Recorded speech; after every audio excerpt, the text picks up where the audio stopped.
Here's more wrestling news for May 7th, 2022. And your headlines for today include Stu Grayson addresses his AEW exit, Willie Mack announces his departure from Impact Wrestling, why Vince McMahon blasted Dana White, Ember dragged for bringing up personal business with WWE, major update on Cain Velasquez, WWE falsely advertised Brock Lesnar for WrestleMania Backlash, Tammy Sytch arrested and facing 9 charges in connection to March 2022 car accident, Drew McIntyre wants to be a Paul Heyman guy, WWE 2k22 has racked up an incredible number of hours on Twitch since its release, why WWE Raw and Smackdown crossovers won't last long, young fan jumps Barricade to reach out to Cody Rhodes, and more.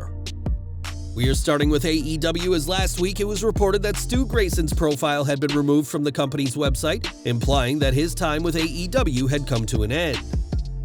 Grayson hasn't appeared on AEW programming since his profile was removed, and now we can confirm that he's gone. In a tweet, the now former Dark Order member confirmed that his deal with AEW expired on April 30th and he chose not to re-sign, and that he's officially a free agent. Grayson took the time to thank everyone working for AEW both on and off screen and said he hopes the world will soon see what the Dark Order is capable of. Joining in 2019, Grayson primarily worked as a tag team wrestler and leaves AEW without holding any championships, and we'll just have to see where the ex-Dark Order member calls home next. Grayson could perhaps join Impact Wrestling, as the company has had to say goodbye to Willie Mack. On social media, Mack confirmed that his contract expired after this week's Impact, and he declined the offer presented to him, and after his success with the promotion, it'll be interesting to see where he goes next.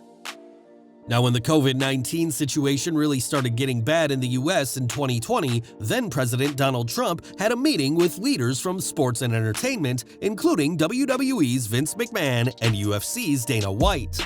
Alongside other leaders from entertainment, the group tried to figure out the best way to keep their industries going despite the pandemic, but this meeting had its own share of problems. Well, speaking on the Pivot podcast, White revealed that he didn't speak up at all during the meetings, but for a very specific reason. At the time, President Trump put me and a bunch of the other guys in sports on a panel, and we would get on a call every week with the president and walk through how we would do this, and I don't even know if I should talk about this publicly, but I've never talked about this before. Vince McMahon starts texting me and basically berating me after the call, like, why didn't you talk? Why didn't you back up what I was saying? And we gotta go through this, and all this other shit, and I was like, because I think everybody's full of shit, that's why, except for you. You're definitely not full of shit, Vince, you know? Vince is a fucking killer. McMahon and White have had an interesting relationship over the years, with many UFC stars coming to WWE over the years, but things were never more tense between the two than at the start of 2020. Earlier this month, Athena, aka Ember spoke about her time in WWE and some of the unique methods the company has. Speaking to Chris Van Vliet, Athena recalled a women-exclusive meeting where the wrestlers were told to dress more sexily, and the WWE gave Mandy Rose as the perfect example. Since her comments, many fans have called out WWE for what they perceive to be a sexist approach, given that the instruction to be sexier was only given to the women, but Booker T isn't pleased with Athena herself. Speaking about his old student on the Hall of Fame podcast, Booker said it was wrong of Athena to bring up WWE this way, and said that you never know what the future brings. Discussing the Mandy Rose situation, Booker added that everybody has a role to play, and that this is the role Rose and WWE have chosen for her. Booker insinuated that Athena may have hurt herself in the long run, implying that WWE will be less likely to bring her back now that she's revealing their inner workings, and the former NXT Women's Champion may have to permanently find work outside of WWE. One name WWE certainly isn't bringing back is Cain Velasquez, who will have to wait a little longer before having his day in court.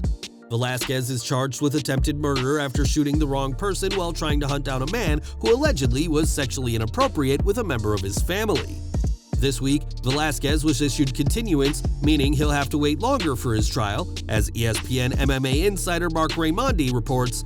Cain Velasquez was issued a continuance in his attempted murder case Friday morning. The new bail hearing has been pushed back to May 16th, and a plea hearing has been scheduled for June 10th per his team. The bail hearing, where a judge will reconsider granting Velasquez bail, was scheduled for Friday morning, but apparently in Santa Clara County, bail motions are only heard on Mondays, so now it'll be May 16th. The MMA community has come out in support of Cain, with Ronda Rousey saying she would have done even worse had she been in his shoes, but for now, the former UFC heavyweight champion remains focused on his legal strategy. This Sunday, WWE will host their WrestleMania Backlash Premium Live event, but despite a star-studded card including Roman Reigns, Drew McIntyre, and Edge, Brock Lesnar isn't on the card. It wasn't too long ago that Lesnar appeared front and center in promotional material for the event, but according to Dave Meltzer, he wasn't pulled from the show, but in fact was never meant to appear. In the Wrestling Observer newsletter, Meltzer said how WWE falsely advertised Lesnar for the show, as they didn't want people to piece together that he was losing at WrestleMania. Given that the promotional material for Backlash was on WWE's website before WrestleMania, WWE didn't want to spoil the result of the Lesnar-Reigns match and teased that Lesnar could walk out at AT&T Stadium as the undisputed WWE Universal Champion.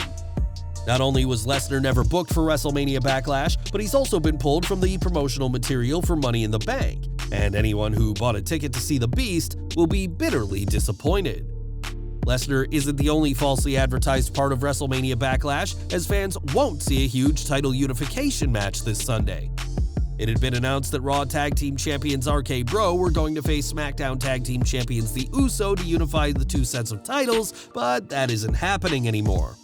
Last week, WWE added Drew McIntyre and Roman Reigns to the match, making it a six-man tag, but this was the plan all along.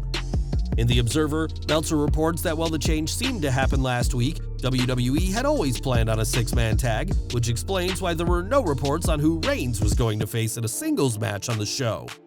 WWE did not book an undisputed WWE Universal Championship match because they knew they didn't need to, and although the Raw and SmackDown Tag Gold may be unified one day, it won't be this Sunday. We've got a massive update on the Tammy Sytch case after the former WWF diva was involved in a three-vehicle crash that left one man dead. At the time of the crash in March, police suspected she was under the influence of alcohol, and now, Mike Johnson, a PW Insider, has confirmed that Sytch was arrested last night in Ormond Beach, Florida. She is currently facing 9 charges, including DUI manslaughter, driving with a suspended or revoked license causing death or serious injury, and 7 counts of DUI causing damage to a person or property, and has been processed in Volusia County Branch Jail in Daytona Beach. Police had held off arresting Sytch until the toxicology report came out, and given that she has now been arrested, it appears that she was under the influence at the time of the crash. In addition to these charges, a civil lawsuit has been filed against Sytch and her boyfriend James Penty by the family of the man, Julian Lasseter, who was killed in the crash. If found guilty of the various criminal charges, Sytch could face serious jail time, and we'll keep following this case for updates. When Malcolm Bivens was released from WWE last week, reports came out that WWE had plans for him on the main roster, possibly as the manager of Omos. Obviously, that didn't happen as Omos is now with MVP, but according to Bivens, these reports of a main roster call-up are far from accurate. During a Live at the Stand comedy special, the former WWE personality revealed details of his situation, saying, "A lot of people want to know, Malcolm, what happened? You know what they say, there are 3 sides to a story, your side, the truth, and their side. So I gotta be real, I have to control my narrative. Here's the truth, there's a lot of rumors, a lot of speculation. Was I offered a contract in February? Yes. Did I say no to said contract? Yes. Was I offered to be with Omos? No. No one said a word to me about managing Omos. Was I told about the main roster? Yes. And people, they think I'm crazy. Malcolm, you threw away millions, potentially you walked away. Yeah, I did because I didn't want to do it anymore. Unfortunately, I wasn't happy. At Stand and Deliver, I had a conversation with the head writer and I told him so. 2 weeks ago, I said the same thing. I told him, I don't think this was for me. That's okay. Your happiness is not dictated by what people say you should do. Happiness is dictated by what you think you should do. There's a difference, right? NXT's creative team were blindsided by Bivens' release, as they weren't told ahead of time of anyone who was getting released, and we'll have to see what the future holds for him and the 9 others released last week. Back to WWE, and in 2017, Drew McIntyre returned to the company and has had an impressive 5 years since then. Having won the NXT Championship, Raw Tag Team titles, and becoming a two-time WWE Champion since then, McIntyre has reached the top of WWE's mountain, but there are still some things he's left to do. In an interview on the Superstar Crossover podcast with Josh Martinez, the Scottish Warrior spoke about his feuds with Roman Reigns and Brock Lesnar and pointed out that Paul Heyman was with both men at the time. He added, "I saw what he's been able to do for them. He's a very, very smart individual. I may have to go with Paul Heyman and there may be something interesting down the line. You're talking about a bad Drew and a Paul Heyman." It's been years since McIntyre has been a heel in WWE, and while he seems to be the company's top babyface, or at least second behind Cody Rhodes, we can't rule out a heel turn and alliance with Heyman. Even if the two never align on TV, fans can put McIntyre and Heyman together in WWE 2k22, which has proven to be a hit.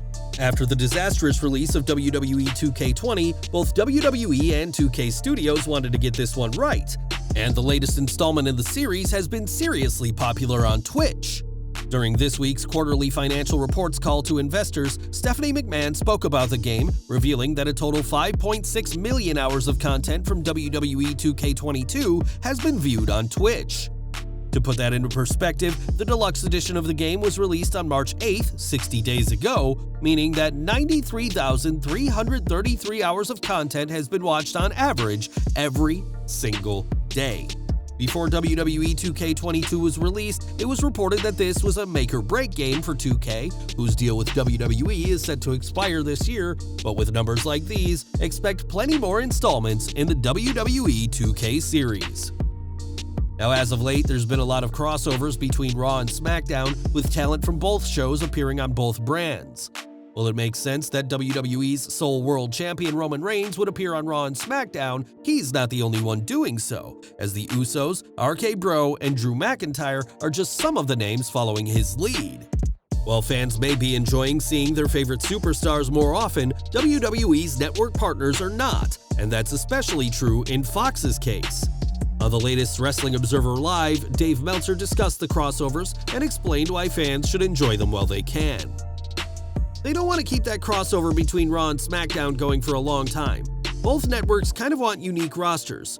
You can do some of that back and forth, but really, Fox in particular really wants kind of exclusivity on its guys. The main event of this Sunday's WrestleMania Backlash event will feature superstars from both Raw and SmackDown, but after tomorrow night, expect everyone other than the Tribal Chief to be back to one brand. And we're ending with SmackDown, and after last night's event, Cody Rhodes appeared for a dark match, defeating Seth Rollins mere days before they face off at WrestleMania Backlash. Rhodes has certainly proven to be popular with fans since returning to WWE, and after the match, one young fan made it clear how popular the American Nightmare is. In a clip shared online, the kid can be seen walking to Cody to ask for a photo, clearly having jumped the barricade while security wasn't paying attention. Thankfully, the child wasn't tackled to the ground like others who have jumped the barricade, but Cody spoke to the kid and took the incident in stride. In a tweet responding to the video, Rhodes said how he enjoyed meeting the kid, who did get his picture after all, as Cody's relationship with WWE fans have proven to be very different than being hurled insults by AEW's faithful. Well guys, that's our news for today. Please share your comments below. Also hit the like button, subscribe to our channel, and hit the bell icon to receive all notifications. And as always, thanks for watching.